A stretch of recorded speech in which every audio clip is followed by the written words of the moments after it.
Hello, and welcome back to Murder She Told. My name is Madison, and today we're going to do another installment of my series, Black Girl Reacts. We are going to be reacting to the documentary Jesus Camp, which is, I don't know if you've seen it. I haven't seen it in probably like 10 years. It's been a really long time. I just remember it's fucking crazy. And it kind of centers around this group of people who go to a specific church. They're Christian, they're very evangelical, and their lifestyle. So we're going to get into that and kind of talk about religious stuff. I grew up religious. If that's not obvious, I'm obviously a Black person, and that's normal. Most of us grew up religious, so it'll be interesting to see and comment on things that kind of go with my religion that I grew up with, and just different things. For full disclosure, I grew up Seventh-day Adventist for my entire life. My parents grew up Seventh-day Adventist, and my grandparents grew up Seventh-day Adventist. So, and Seventh-day Adventism, being a Seventh-day Adventist, is basically a really strict version of Christianity, and you go to church on Saturday, you respect the Sabbath a lot like Hasidic Jewish people. So, from sundown to Friday to sundown to Saturday, you're not supposed to cook, you're not supposed to buy stuff, you're not supposed to use technology.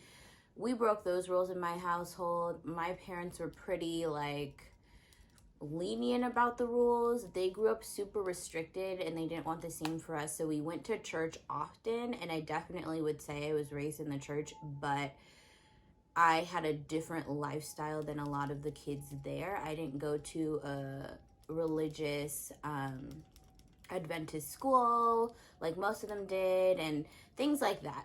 We'll get more into my specific experiences probably in the conclusion, and why I'm not really into organized religion now. So like I said before, let me kind of do this a little bit. I grew up Seventh-day Adventist, and my whole family is Seventh-day Adventist. And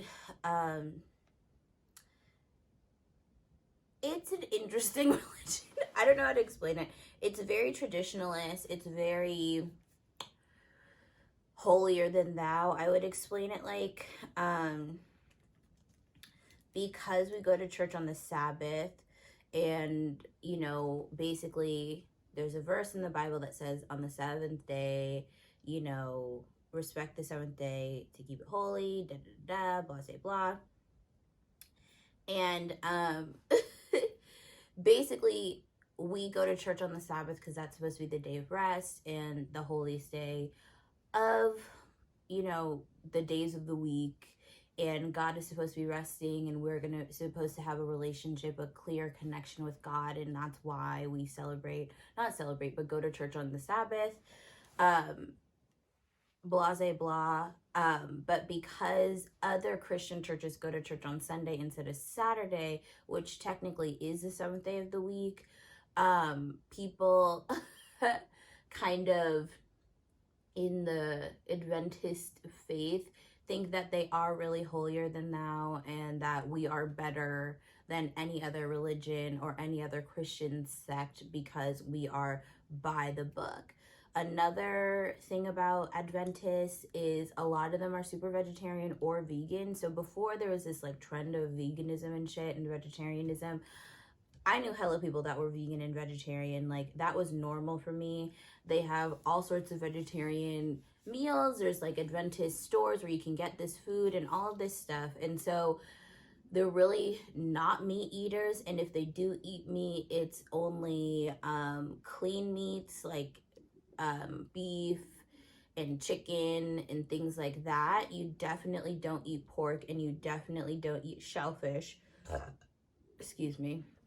Because that's considered dirty and this and that, and I grew up knowing that. But my parents kind of let us eat stuff. We were very in it because we were there most Saturdays, but we had friends outside of the church. We could socialize outside of the church. We didn't go to religious school, and we could, have sleepovers on Saturday. Like, for a lot of these kids, it's hard if they don't go to an Adventist school and their parents are super strict, because they can't do a lot of stuff. Like, if you're a part of a team and your game is on a Saturday, you can never go.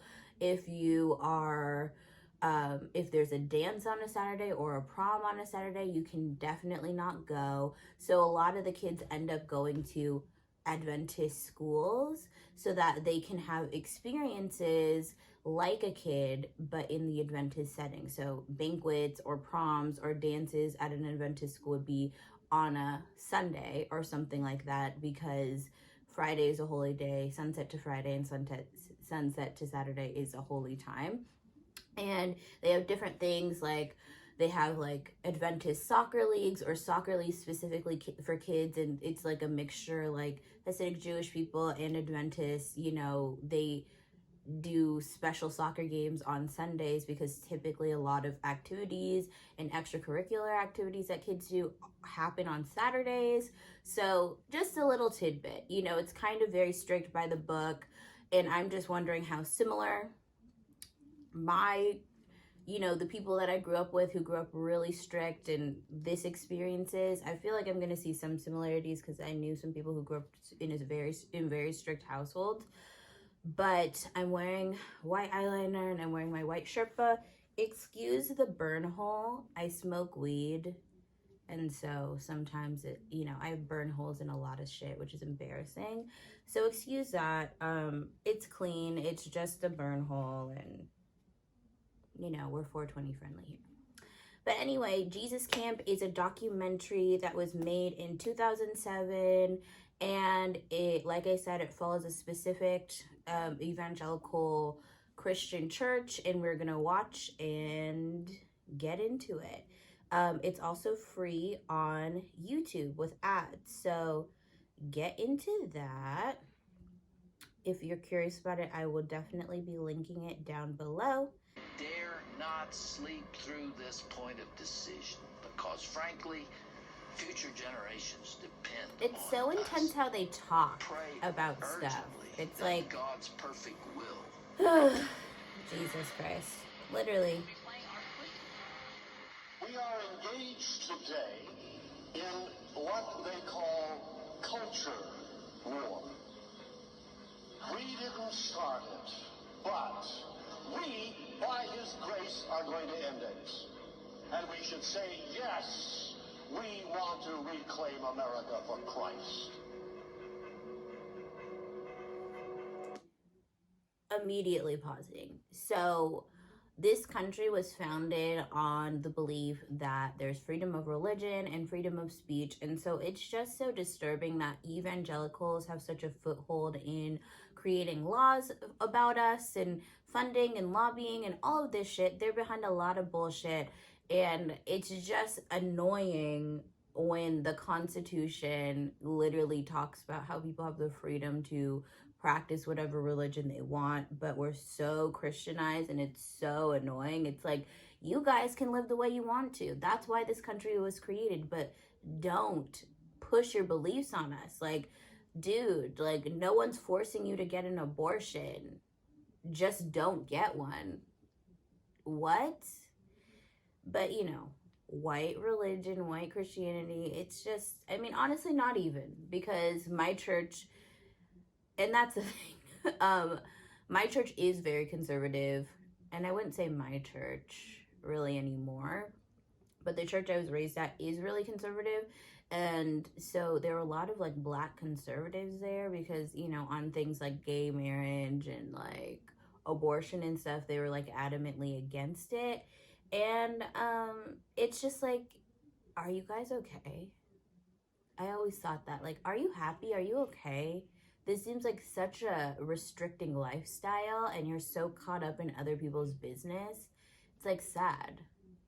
I don't know. Up in the pulpit, this mean-spirited message, us against them. And that's what the religious right is doing in the United States now. It is dividing this country. Yeah. Being told that George Bush, of all people, is a holy man who's been anointed with the job of creating a Christian society, not just in America, but all over the world. You and I know that's bull. There's this entanglement of politics with religion. What did I just what talk kind about? What lesson is that for our children? Right. He's speaking facts, y'all. Oh, God. God damn.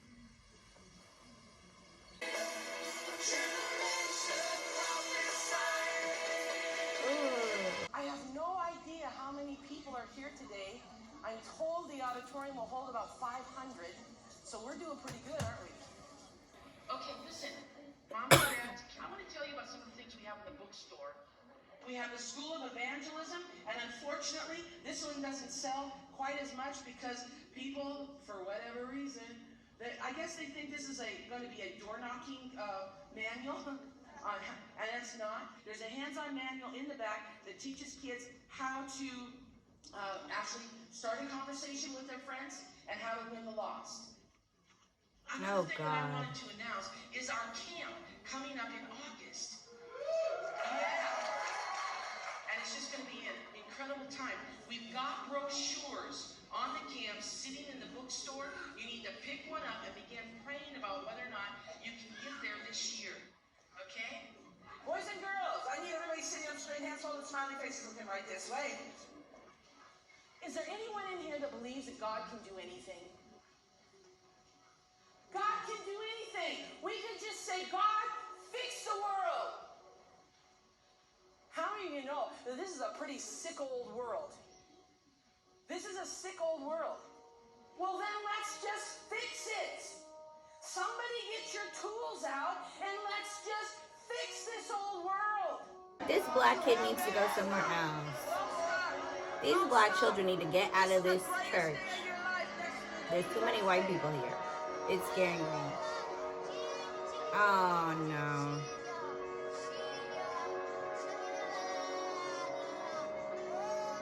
Not you crying. It's very creepy. What the fuck?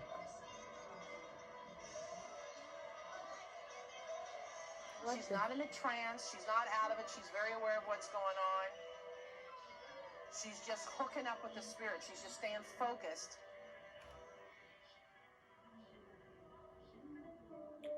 Becky Fisher is a Pentecostal children's minister. Pentecostal. Should have known with the speaking in tongues. She runs conferences in an annual summer camp for evangelical kids. They're so usable in Christianity. Usable, like tools, not human beings. Weird. Look at the world's population. 1/3 of that 6.7 billion people are children under the age of 15. 1/3. Where should we be putting our efforts? Where should we be putting our focus? I'll tell you where our enemies are putting it. They're putting it on the kids. They're going into the schools. You go into Palestine, and I can take you to some websites that will absolutely shake you to your foundations and show you photographs of where they're taking their kids to camps like we take our kids to Bible camps, and they're putting hand grenades in their hands. They're teaching them how to put on bomb belts. Okay. Immediately no. We're not going to talk about Palestine ever from your white lips in that way. Hell fucking no. Okay? Let me just spit some game to you.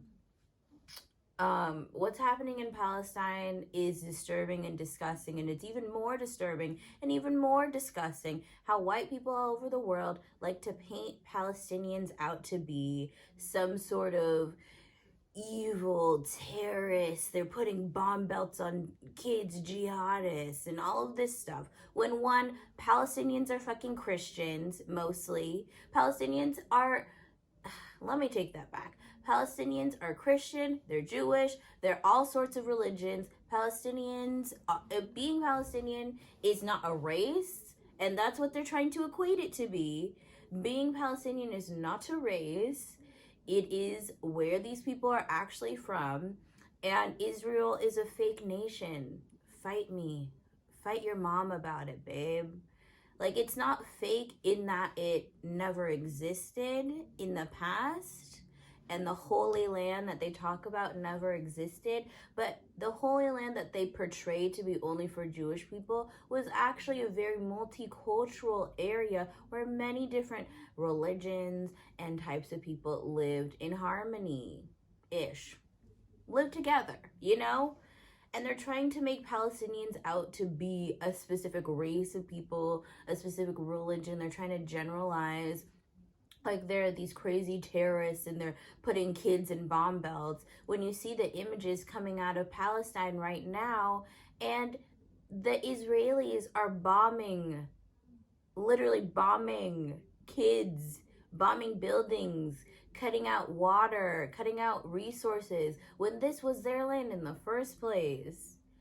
Israel, modern day Israel, and the borders of modern day Israel, I don't respect it because it's a settler colonialism state, and the people that really deserve to live on that land are being pushed out, still being pushed out, and will continue to be pushed out by the blind eye of everybody, every fucking nation out here. And it's disgusting that this bitch is talking like this, but of course she would, because she's a dumb bitch and I'm already not into her.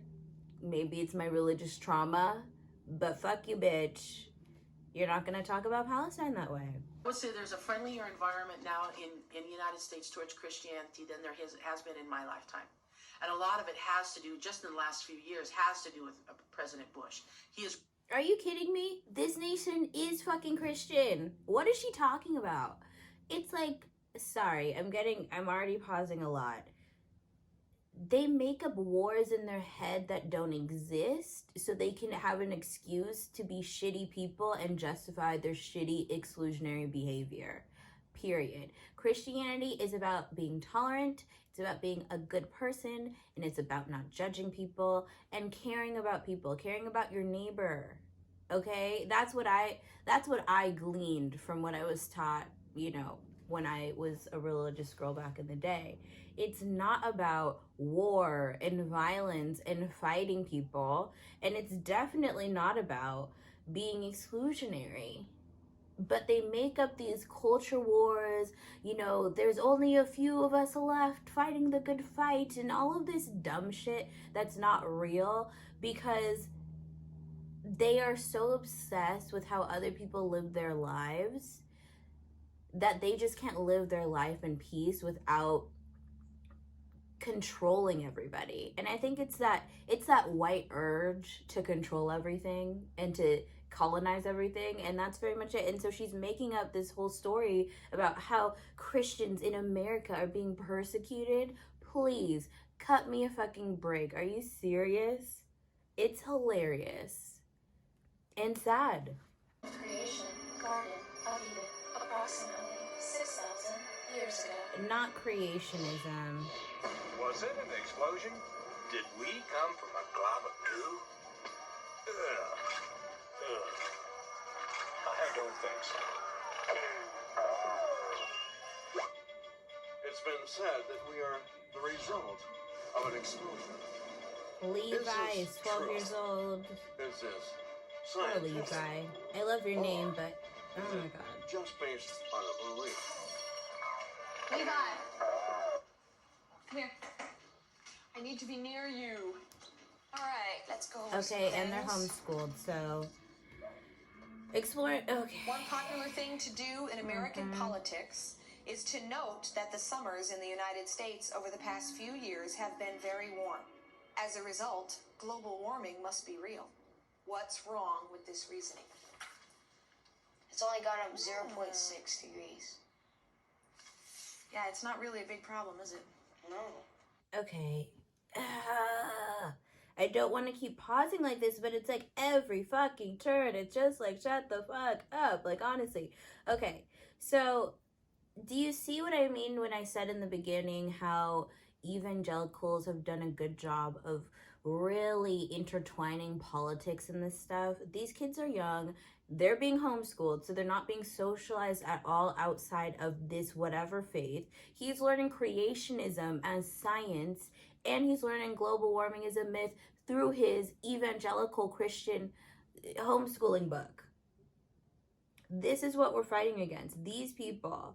Do you know what I mean? Like, the culture war that they claim is happening or whatever, which it kind of is, but this is what we're fighting against. People that don't socialize outside of their bubble.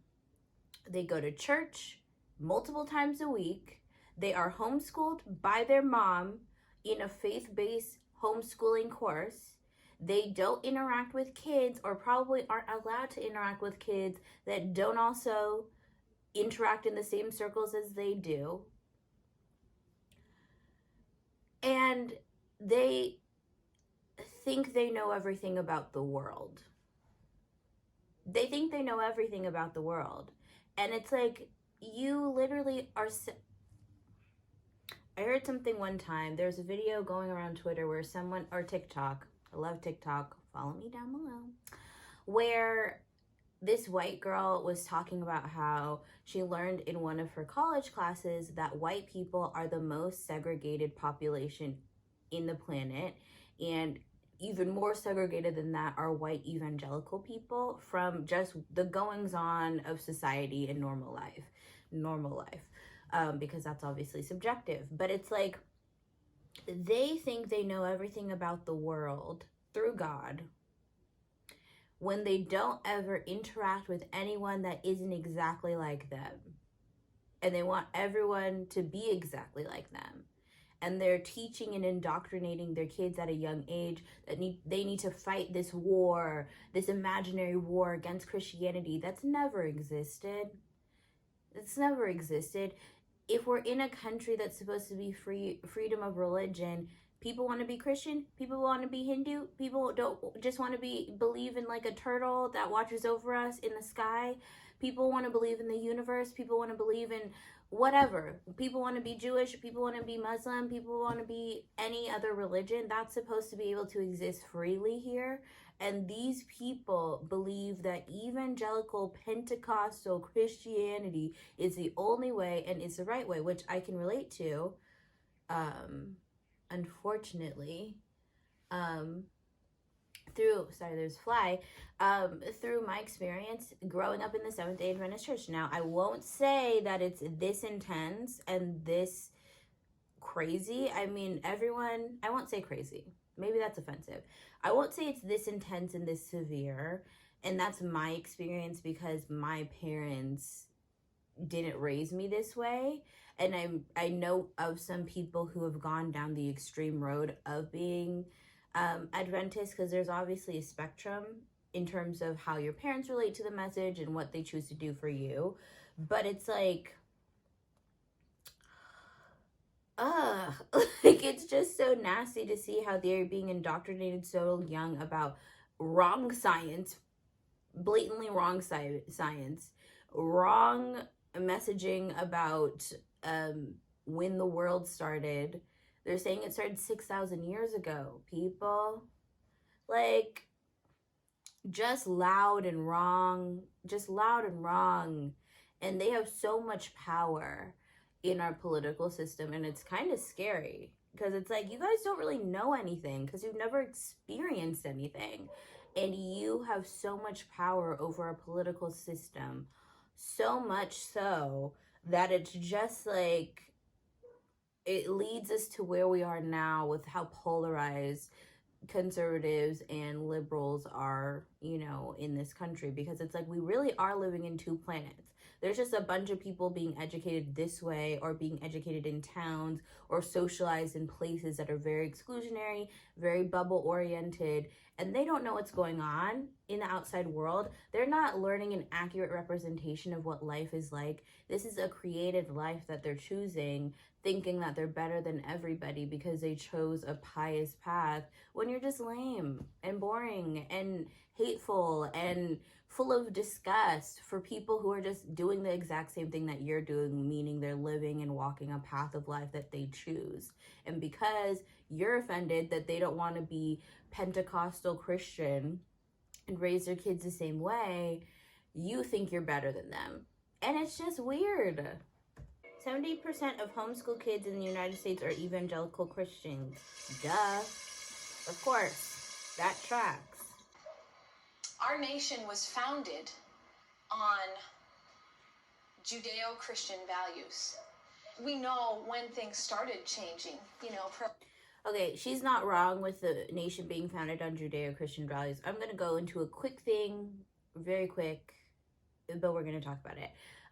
Even though this country claims that it's secular, we all know it's not. In God we trust is on our money. Praying is a big thing. Like, we know there's a lot of Christian values that seep into our daily lives that we just kind of ignore. Even the entertaining of the pro-choice, pro-life debate, even though we should be pro-choice in general, even entertaining that and the reasoning behind that debate shows that we are based in Judeo-Christianity or whatever. What I want to talk about really quickly is this concept of capitalism and how it's innately connected to Protestantism and the teachings of Protestantism. And I learned this in college in a sociology class. So basically, some of the tenets of being Protestant, which is another sect of Christianity, is hard work. And by working hard and being pious and being modest, God will deliver blessings upon you. That's basically the tenets of being a Protestant person. And what came out of that belief is capitalism. Working hard, getting money, being wealthy shows that God is blessing you through how hard you're working. So she's not wrong in that a lot of fundamental things that this country is based upon are actually tenets of Christian religions that we just don't really know the lineage of how it became a part of our day-to-day lives in America. So a lot of capitalistic beliefs are really Protestant beliefs that are kind of repackaged to look kind of secular, but it all kind of comes down to the same thing. So the idea in America that poor people don't work enough and they're lazy and that's why they're poor, even though we know that not to be true, even though we know that there's a million reasons for people to be in poverty or whatever. I mean, I know that. But the attitudes of extreme capitalists reflect that same attitude. And it's because it's based in the Protestant tenets of they're not working hard and they're not getting money. So clearly, and they're not getting blessed by God. So clearly they are doing something wrong and it's an individualist issue instead of a systematic issue. And that's why, this country is doomed to me because we're so individualist in our thinking and so intensely focused on winning the rat race of being as high in capital as we possibly can be, that we lack empathy overall for our fellow man. And so a lot of tenets of this country, hating poor people, hating Black people, all of these things really, really align Protestantism because they truly believed, especially in the Black people's case, that we deserve slavery and it gave us a purpose because we didn't have a purpose in Africa where we were living for thousands of years or whatever the fuck, whatever. White people doing white people shit. But that's how they use Judeo-Christian beliefs, Protestant beliefs to justify capitalism.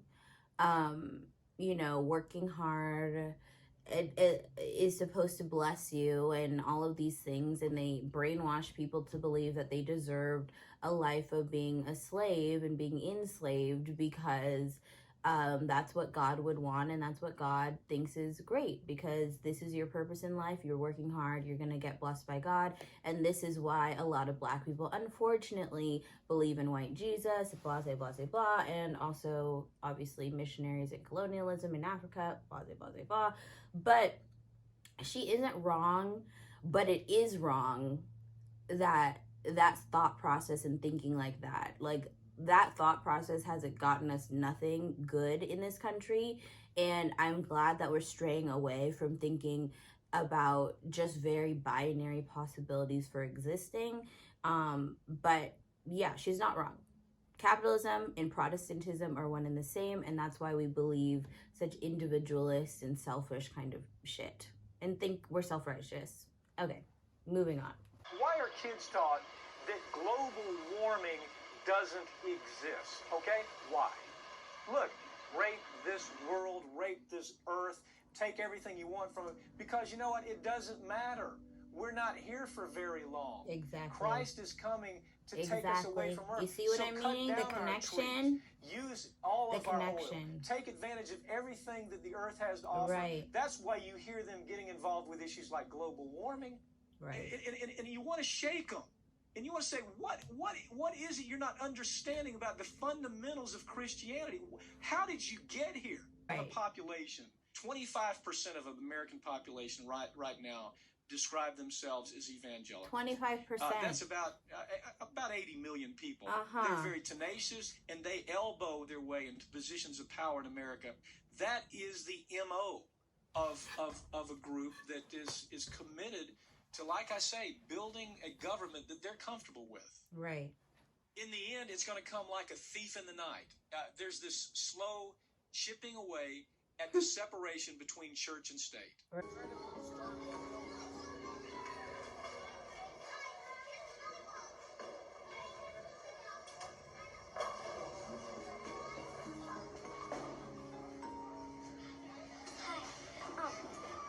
God's just telling me that you're on his mind, and he just wants to take you, and he just wants to love on you, and he has special plans for you in your life, and he just wants you to be able to follow him with your whole heart. Thank you. You're welcome. Appreciate it. Welcome. What the hell?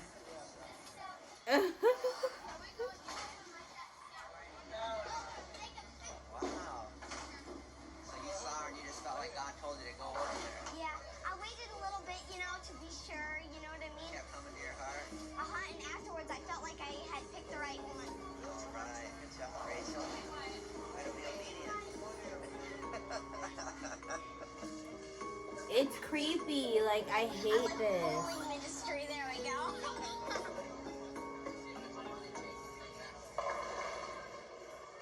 I've been teased several times, and I've just thought to myself, man's decision, whatever. God's decision, something. They think I'm weird? Go ahead. You're not the ones who are going to be judging me if I'm going to go to hell or heaven. God is. It matters what he thinks of me. It doesn't matter what you think. When I dance, I really have to make sure that that's God. Because people will notice when I'm just dancing for the flesh. And I do that sometimes, and I must admit that I really need to get over that. So I'm not the only one who makes that. People out there, and you're not the only one who makes that mistake. I pledge allegiance to the Christian flag, to whose Savior, to whose kingdom it stands. One brotherhood, uniting all Christians in unity and in love.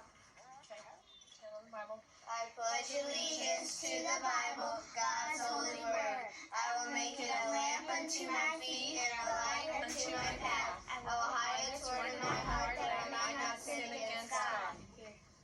Very good, everybody. Lord, you've given me this daughter, and how am I supposed to train her? What am I supposed to do now? It's not about... Do you see how they talk about their kids like they're freaking dogs? Like, they're kids. You raise them, you guide them, you love them. Obviously I'm not a parent, but you know what I mean. Like, God, how do I train my daughter? Like, no. You raise her to be a nice, loving person. That's it. That's all you gotta do. These kids have been trained and indoctrinated so much. She's literally a reflection of her parent, and that's it. Instead of being her own individual person, which is what a kid is. They're not you, or you know what I mean? Like, they can be and make choices on their own. They can have their own individual opinions, but not in this space. So yes, these kids are articulate. Yes, these kids seem really smart. Yes, these kids seem very nice. But at the end of the day, they are purely repeating what they've been told to think and told to believe, instead of working up what they believe through their experiences and through their relationships. Do you see? It's just like, and that's why she used the word train. Like, obedience is everything in these Christian spaces, and it's not about what you personally believe and what your moral code is and what you hold valuable as a person. It's about what I tell you to think, which is... In 2001, Pastor Becky Fisher started the Kids on Fire summer camp in Devil's Lake, North Dakota. Evangelical families from around the country attend. About how the devil uses tactics to destroy our lives. The first tactic that he uses is to tempt you with sin.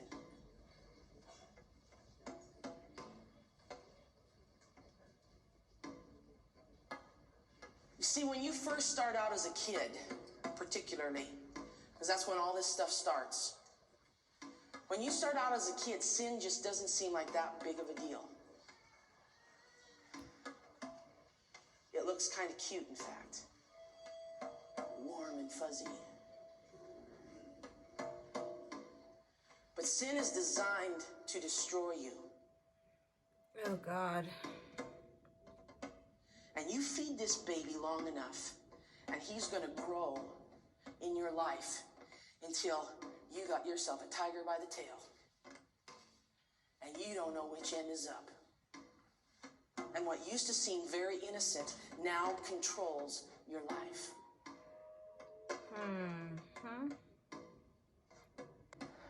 Let me say something about Harry Potter. Oh, God. Warlocks are enemies of God. Okay.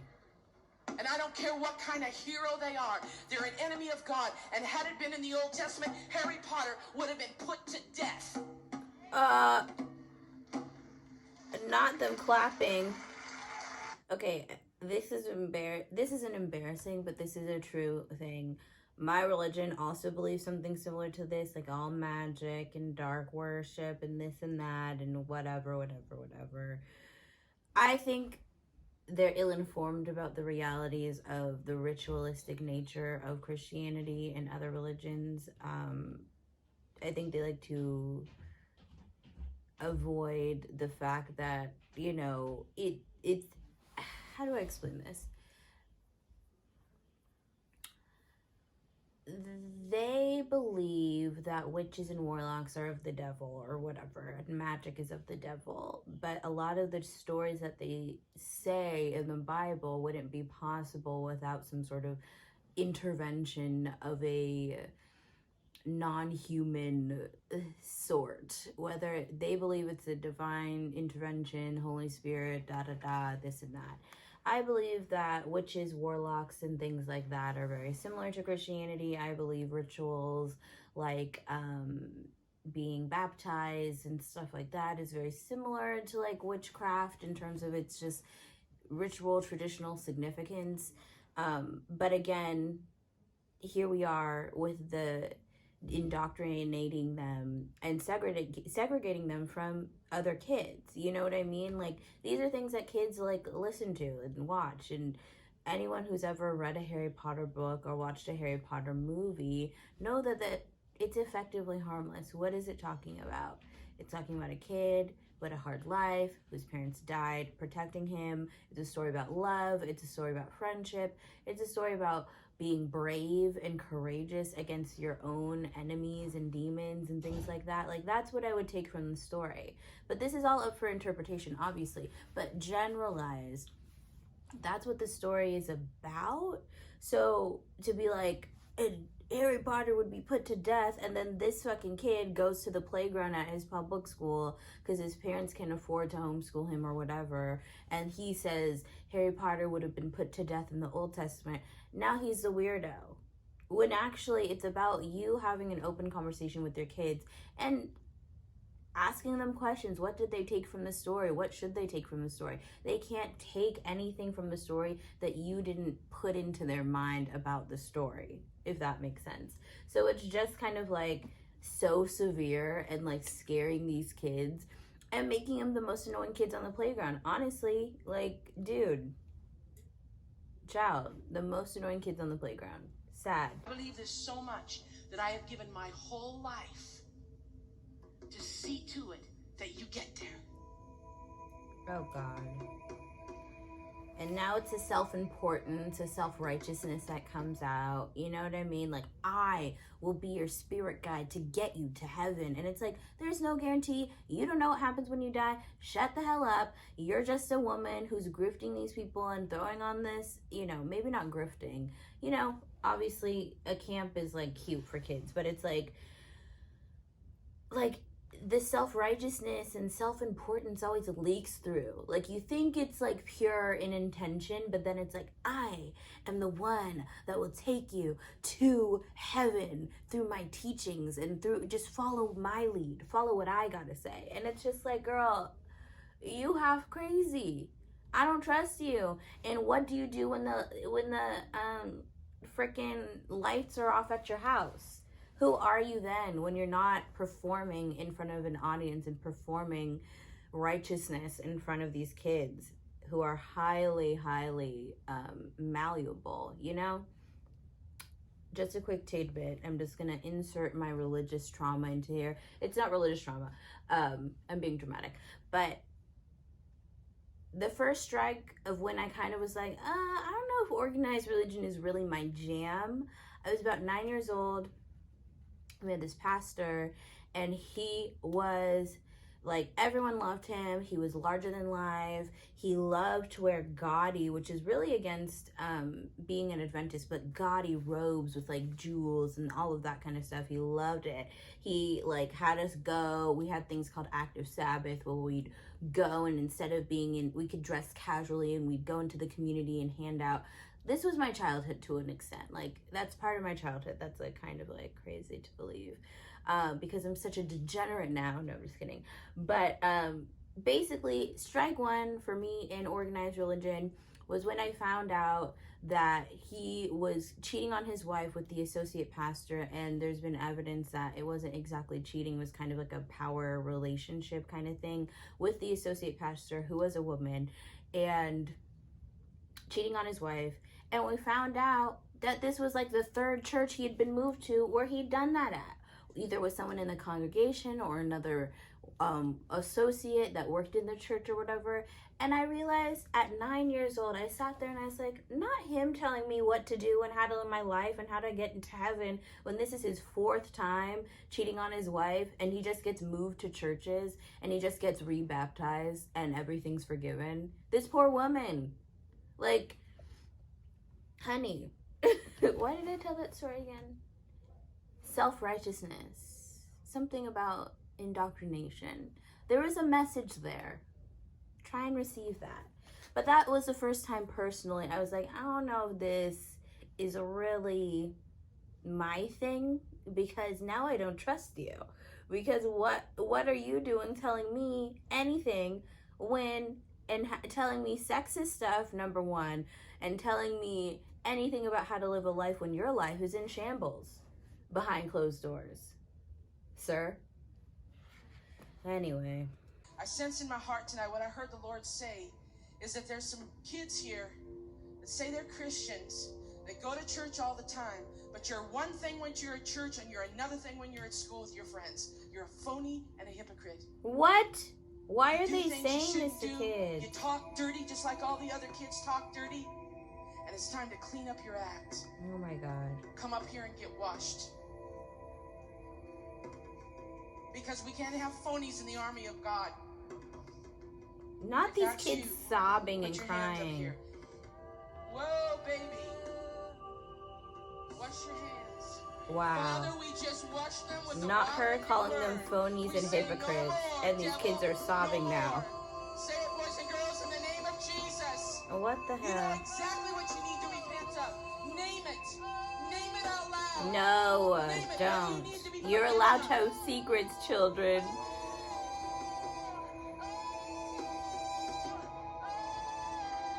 She needs to shut the hell up.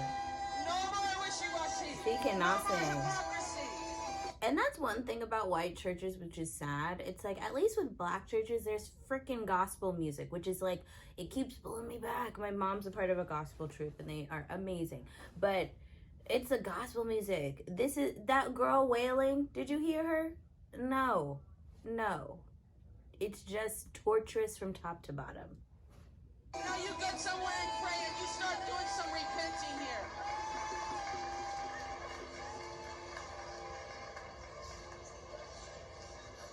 Oh God, the American flag has to be present, guys.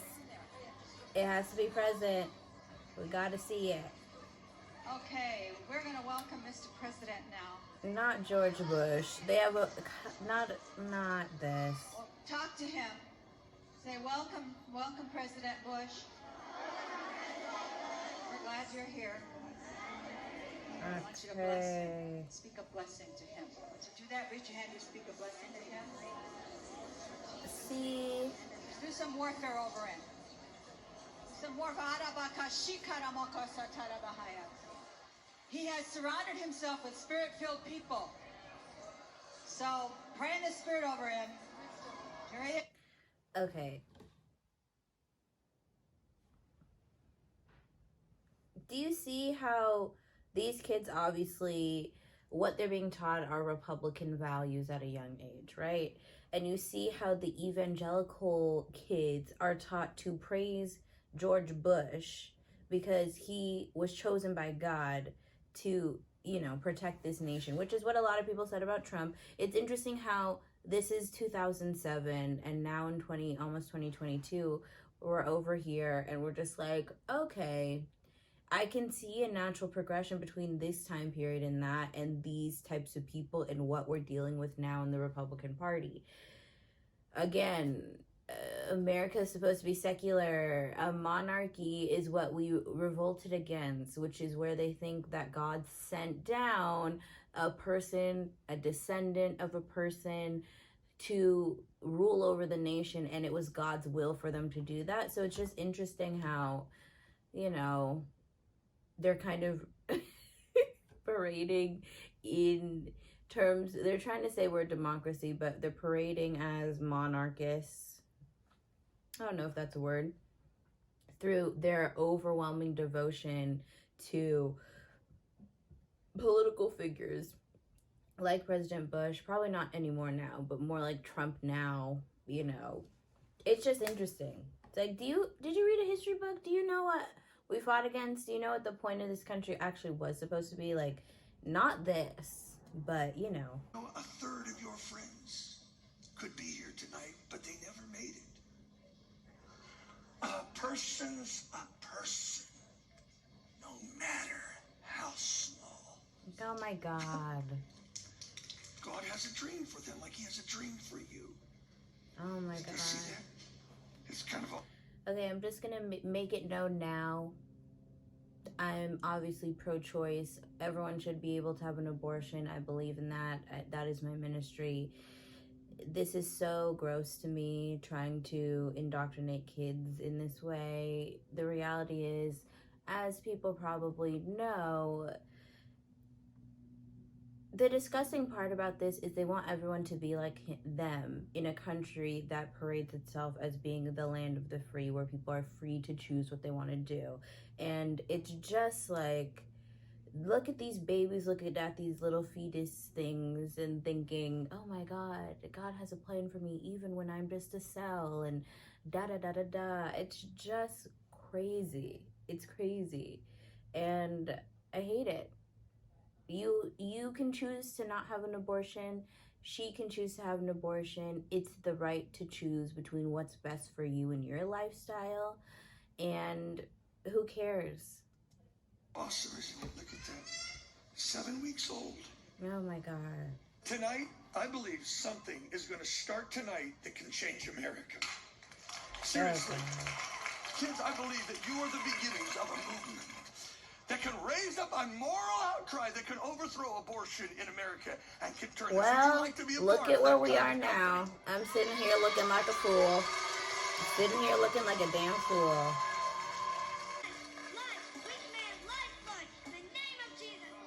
Satan, in Jesus' name, you let go of them. You have no power taking people's lives. Only God has that power. Oh God. No more, Lord. No more. No more. No more. Again?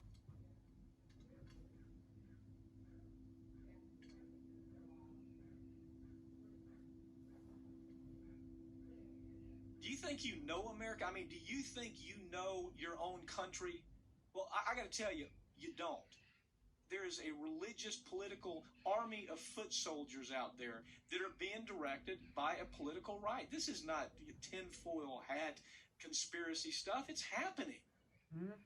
These people, they don't look like politicos. They don't look like politicians. They don't look like they have like they're on a bandwagon for anybody. I mean, they just look like your neighbor. But when you put them all together, what ends up happening is they start taking control in small slices. And so this is the last stage. Let me tell you something. They've taken over the White House, Congress. I just have a couple things to say. You got to know a little bit more about me and how I grew up, and I grew up in a religion is a thing in my life, and it's something that I grew up learning about. And I don't hate people who are religious people. I know many beautiful, amazing individuals who are religious, who are godly. My grandfather is one of them. All my grandparents are some of those people. I just don't like this particular brand of it, and I don't subscribe to organized religion because of what it can do to people, what we saw it does to kids. Like, this is such an interesting documentary because it goes right into what has been going on in this country for such a long time and how kind of we're in the place that we are in right now, with people just no longer believing fact, with people no longer believing Trump is God. Like, we're seeing some crazy stuff right now, and it was so trippy to watch this in this time frame post-Trump and what we're dealing with now. And they're talking about the Supreme Court, and we know now that the Supreme Court is a complete disaster. They're talking about abortion laws and stuff to children, and literally we know what's happening in Texas. We know what's going down in a lot of red states right now. You know, it's only the start. This is the beginning of, you know, the end of things as we know it, but it's frightening. And it was the guy who was kind of doing the narrating throughout, who has his radio show, I think it's called Ring of Fire. He was really speaking facts about these evangelicals. I just personally feel like this. You shouldn't have children if you aren't ready for them to be who they want to be and to be who they are. And I believe they should have space to create that person. And so often in religious spaces, similar to how a lot of people that I know grew up in the church, you are supposed to be molded by your parents and always obey them like they're your masters. You are supposed to obey what they say at all times, never question anything that they tell you. And I just believe raising kids in that way is so damaging because they're so susceptible to misinformation. They're so susceptible to misinformation because they haven't developed a critical mind to think about. They haven't developed their own personal mission statement, their own personal ethics code of what's important to them and what they value. It's all what someone else told them to value. And you see that displayed here. Kids will be kids. You know, I think I went through a phase where I was like feeling really religious and wanting to be like super religious. And it was a phase. I was a kid, and I was a lot of my friends who I grew up with in the church were growing up super religious. So I kind of sought that out, but in a way, but I grew out of it. And I just wonder what these kids are up to, which reminds me, I did do a Google search. So let's kind of end on that note because I am curious to say. There is an article about it. And I'll link it. So Rachel, the girl with the short hair and the bangs, let's see. Yes.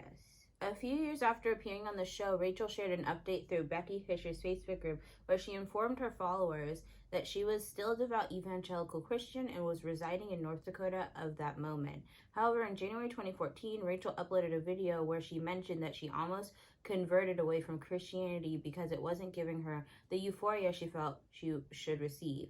Still, at the last moment, Rachel changed her mind and stuck to her faith. Around that time, she was also studying to become a teacher. Andrew, who is a bowl cut kid. During camp, Andrew's summer camp, was a scared 10-year-old, the one that was surrounded, blah, blah, blah. A few years after Jesus Camp aired, Andrew finally left Christianity, although it is unknown if his doubts about the religion grew with age. Andrew's catalyst to leaving the religion was his father coming out as gay in 2016. Hey, go Andrew. Andrew was found to be living in Mount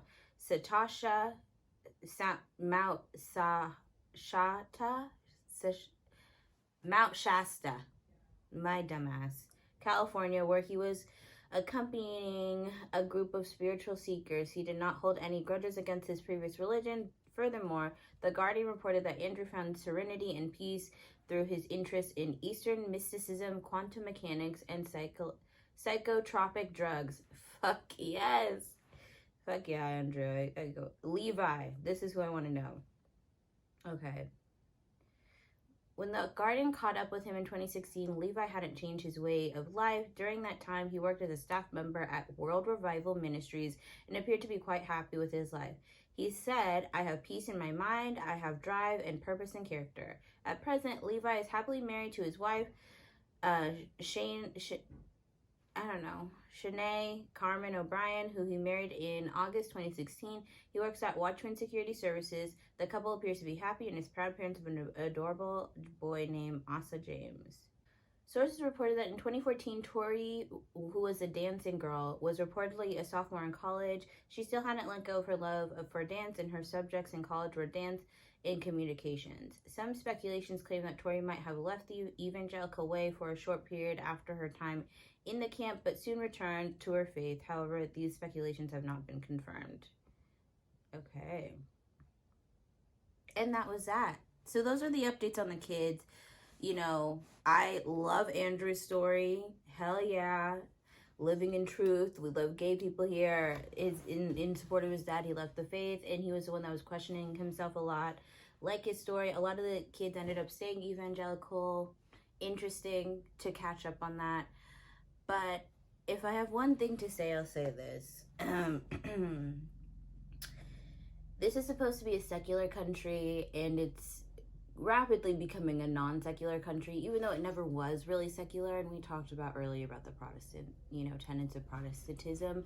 But I think it's important to note that in a country that claims that people are free to be who they are and live how they want, and those are the tenets of this country, I think it's weird that evangelicalism and politics are becoming so intertwined. It's hard to see which is which at this point.